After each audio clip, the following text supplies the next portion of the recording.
Hi everybody, I hope you are doing fine today. In this video, I will be talking to you about two confusing verbs. The verbs to lay and to lie.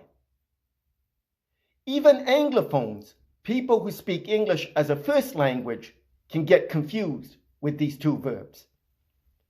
So my job here is to explain them as simple as possible. So good luck, everybody. So let's start with the first verb, the verb to lay. To lay means to put something down. For example, I have this book here. I can say in English, I lay the book down on the desk. I lay the book down. Now the other verb, to lie, means to recline or to stretch out, to rest, for example. Here we have our friend here, Mr. Frog. Say hello. Hi, hello. And here we have a pillow.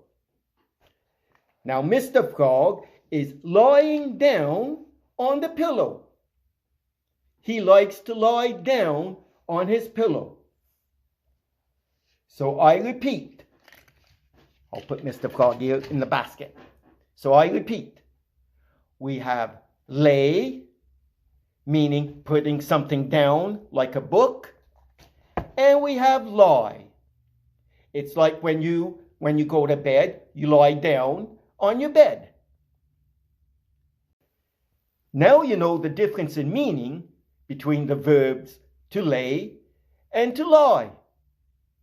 Now I'm going to be talking to you about the past forms of these verbs. A long time ago, I did a video about English verbs. And in this video, I explained to you that there are two kinds of verbs in English: regular verbs and irregular verbs. 90% of verbs in English are regular. An example of this would be the verb to play, where in the infinitive we say it's the verb to play, and in the past it's played with the ending ed. For example, you could say, this morning I played a game.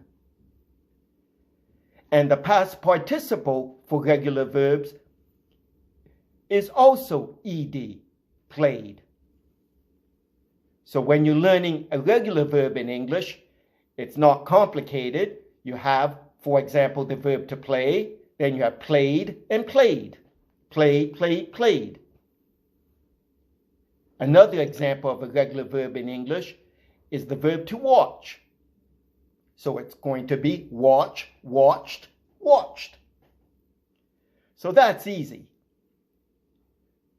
But unfortunately, we do have irregular verbs in English, and they are quite common.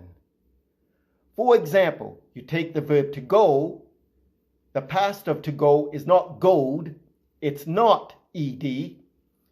You have to say went.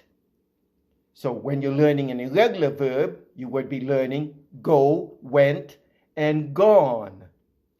Gone is the past participle. So for example, you could say, this morning I went to school. And you might mention that, oh, my father's not home right now. He's not in. He has gone fishing. So those are just some examples of how verbs work in English. Again, I did a video giving more details. Now, as for today's verbs, to lay and to lie, unfortunately, they are irregular. Let's start with the past of the verb to lay.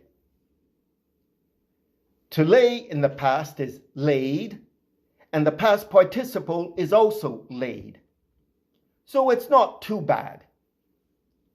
For example, earlier, I laid the book down on the desk. I laid the book down. Also, you didn't see me do this, but I also laid the glass down. See? I just laid the glass down. So for the verb to lay, the past is laid, and the past participle is laid. Now, if you're a bit confused about what's a past participle, again, check my other video about English verbs. You could also find information about past participles online. Now, as for the verb to lie, this is where it gets really confusing, because believe it or not, the past of to lie is, you won't want to hear this, it's lay. Yes, you heard me right. It's lay. So earlier, when Mr. Frog, who was lying on his pillow here, we would say in the past, he lay down on the pillow. He lay down on the pillow. You could say, for example, that your mother lay down on her bed this morning because she was so tired. She laid down on her bed. You just have to know this. So if the context is past and you see the word lay, then you know it's the verb to lie. But if the context is present, then it's the verb to lay. Again, I know it's confusing. It's a question of practice, and even English people get confused with this at times. As for the past participle, it's lain. An example would be, have you ever lain down on a wooden bench? Have you ever lain down on a wooden bench? I have, by the way. So that's it for this video on 2 confusing verbs. The best thing is to take it one step at a time. The good news is most of the time English verbs are not that confusing. So don't give up there.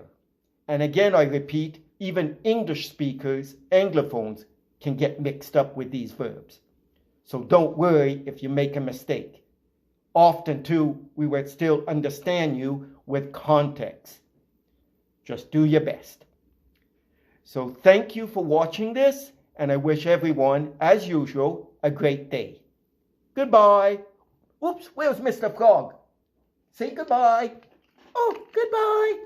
Now I'm laying down again. Good idea.